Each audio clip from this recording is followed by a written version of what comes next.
नमस्कार, आप सभी का स्वागत है ललित अपराध लाइव न्यूज चैनल में। मैं राधा देवी ले चलती कुछ खास खबरों की ओर।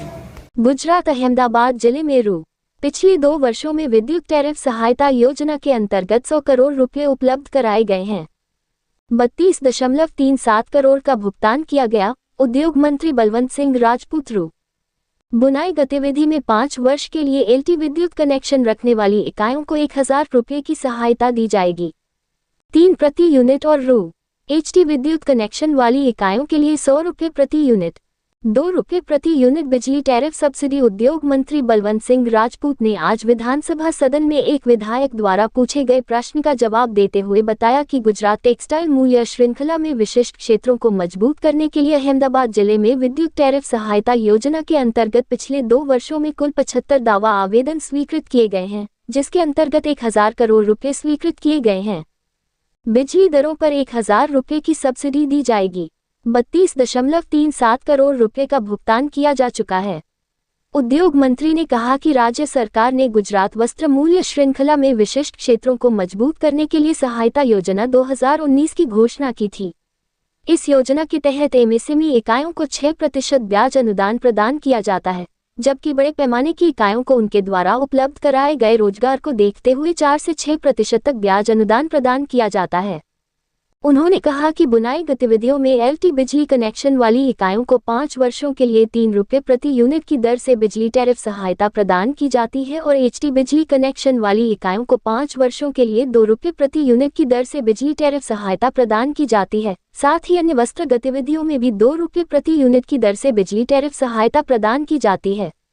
ऊर्जा संरक्षण, जल संरक्षण और पर्यावरण सहायता के संबंध में मंत्री ने कहा कि इसके लिए अधिकतम 10 लाख रुपए की राशि दी जाएगी। ऊर्जा संरक्षण, जल संरक्षण और पर्यावरण अनुपालन के लिए पात्र व्यय का 20% प्रदान किया जाएगा। रुपये की सहायता 30 लाख तक तथा ऊर्जा एवं जल लेखा परीक्षा के लिए 50% तक अधिकतम रुपये की सहायता 1 लाख रुपए तक का अनुदान दिया जाता है। इसके अतिरिक्त यूनिट को अधिकतम योजना की अवधि के दौरान प्रौद्योगिकी अधिग्रहण के लिए निवेश का 50% रुपये की वित्तीय सहायता 25 लाख रुपये प्रदान किए जाएंगे। इसके अलावा मंत्री ने कहा कि अधिकतम टेक्सटाइल पार्कों की स्थापना के लिए सहायता के अंतर्गत सामूहिक सुविधाओं और बुनियादी ढांचे के लिए कुल परियोजना का 25% प्रदान किया जाएगा। रुपये की वित्तीय सहायता। इसके अलावा पार्क के लिए भूमि की खरीद पर पार्क डेवलपर द्वारा भुगतान की गई 100% स्टाम्प ड्यूटी भी वापस की जाएगी। इसके अलावा पार्क में पहला प्लॉट खरीदने वाले को खरीद पर चुकाई गई स्टाम्प ड्यूटी का 100% और अधिकतम 50 लाख रुपये वापस किया जाएगा। पार्क में न्यूनतम 100 या अधिक श्रमिकों के लिए निर्मित शयनगृहों का 25% धन वापस किया जाएगा।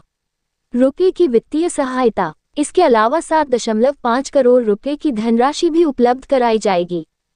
उप प्रश्न का विवरण देते हुए उद्योग मंत्री ने बताया कि राज्य सरकार द्वारा राज्य की संपूर्ण वस्त्र मूल्य श्रृंखला को मजबूत करने, रोजगार के अवसर पैदा करने और महिला सशक्तिकरण को बढ़ावा देने के लिए गुजरात वस्त्र नीति 2024 की घोषणा की गई थी। इस नीति के तहत गुजरात सरकार ने वस्त्र और परिधान के साथ साथ तकनीकी वस्त्रों पर विशेष ध्यान केंद्रित किया है। मंत्री ने कहा कि इस नीति के तहत पहली बार कपड़ा इकाइयों को 10 से 35% की पूंजी सहायता प्रदान की जा रही है। पहली बार ग्रामीण स्तर पर महिलाओं के लिए रोजगार के अवसर पैदा करने के लिए स्वयं सहायता समूहों एसएचजी को सहायता प्रदान की जा रही है और पीएम मित्र पार्क में स्थापित इकाइयों को अधिकतम सहायता प्रदान की जा रही है।